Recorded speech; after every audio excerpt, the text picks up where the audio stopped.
এই শুনে আসাদের ভেতরে এক অদ্ভুত শক্তি ভরে গেল। সে গভীর শ্বাস নিল এবং নিজের মেয়েকে জোরে বুকে চেপে ধরে বলল, হ্যাঁ, আমি সিদ্ধান্ত নিয়েছি, আমি আমার মেয়েকে বাঁচাবো এবং প্রয়োজন হলে পুরো দুনিয়ার সাথে লড়ব। তারপর আসাদ নিজের মেয়েকে নিয়ে বাড়ি ফিরে এলো। স্ত্রী সালমা যখন মেয়েকে জ্যান্ত দেখে দৌড়ে এলো তখন সে খুশিতে কেঁদে উঠল, কিন্তু এই আনন্দ বেশিক্ষণ টিকল না। পরের দিনই কুবিলার লোকেরা রাগে অগ্নিশর্মা হয়ে আসাদের কাছে পৌঁছালো। তারা চিৎকার করে বলল, আসাদ, তুমি আমাদের সাথে ধোঁকা করেছো, সমাজের নিয়ম ভাঙার সাহস তোমার হলো কিভাবে? এক প্রবীণ আসাদের দিকে তাকিয়ে বললেন, তোমার বাবা নিজের হাতে নিজের মেয়েদেরকে কবর দিয়েছিলেন, তোমার পূর্বপুরুষরাও এটাই করে এসেছেন, তুমি কি নিজেকে তাদের চেয়েও ভালো মনে করো? এবার পুরো কুবিলা রেগে গেল। কেউ বলল, আমরা এই বেজ্জতি সহ্য করব না। কেউ বলল, এই রকম কোমল হৃদয় নিয়ে তুমি মার্দ অর্থাৎ পুরুষ হও কিভাবে? তখনই হামাদ চিৎকার করে উঠল, তোর জন্য আমাদের কুবিলা বদনাম হয়ে গেছে, এখন আমরা তোকে নিজের রক্তও মানতে পারি না। ভাইয়ের মুখ থেকে এই কথা শুনে আসাদ গভীর শ্বাস নিল।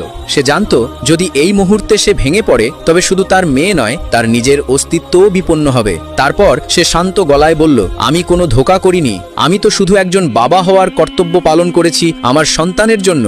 আমার মেয়ের কি এই দুনিয়ায় বাঁচার অধিকার নেই? আসাদের মুখ থেকে এই কথা বেরোতেই এক নওজওয়ান যুবক জোরে আওয়াজে বলল, আসাদ, হয় তুমি তোমার ভুল স্বীকার করে সমাজের নিয়ম মানো, নয়তো সাজার শাস্তির জন্য তৈরি হও। প্রবীণ লোকেরা একে অপরের দিকে তাকালো, তারপর কড়া সিদ্ধান্ত শোনালো, হ্যাঁ, তোমার সাজা হলো নির্বাসন, আজ থেকে তুমি আমাদের কবিলার নও। এই কথা শুনে আসাদের বুকে যেন কিছু একটা ভেঙে গেল। সে জানত নির্বাসিত হওয়া মানে মরুভূমির নির্দয়তাকে বরণ করে নেওয়া, না খাবার, না পানি, না সুরক্ষা, শুধু মৃত্যুর অপেক্ষা। তখন সালমা কাঁদতে কাঁদতে বলল, না, আপনারা আমাদের যা খুশি সাজা দিন, আমাদের কাছ থেকে সবকিছু নিয়ে নিন, কিন্তু আমাদের ঘর থেকে বের করবেন না। এই নিষ্পাপ বাচ্চাটাকে নিয়ে আমরা কোথায় যাব?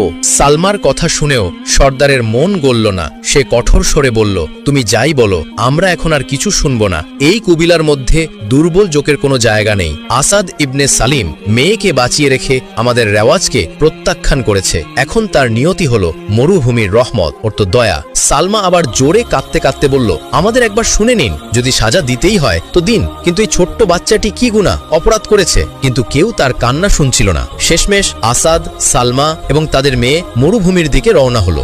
দিনের তীব্র রোদ আর রাতের হাড় কাঁপানো ঠান্ডা প্রতি মুহূর্তে তাদের জন্য যেন এক পরীক্ষা হয়ে দাঁড়িয়েছিল। খাবারের জিনিস আর পানি কমে আসছিল, তবে তার চেয়েও বড় সমস্যা ছিল দিক সম্পর্কে কোনো ধারণাই ছিল না। কোথায় যাবে, কোন দিকে যাবে, কিছুই বুঝতে পারছিল না। 3 দিন পর যখন পানির শেষ ফোঁটাটিও শেষ হয়ে গেল তখন দূর কোথাও একটি কাফেলা দেখা গেল। আসাদ তাড়াতাড়ি তাদের দিকে ছুটে গেল। কাফেলার লোকেরা প্রথমে সতর্ক হয়ে গেল, কিন্তু তাদের নেতা শান্ত স্বরে জিজ্ঞেস করল, তোমরা কে আর এই মরুভূমিতে কোথায় যাচ্ছ? আসাদ ক্লান্ত গলায় বলল, আমি একজন নির্বাসিত মানুষ, আমার কবিলা আমাকে বের করে দিয়েছে, এখন আমি আমার স্ত্রী আর মেয়েকে নিয়ে নতুন ঠিকানা খুঁজছি।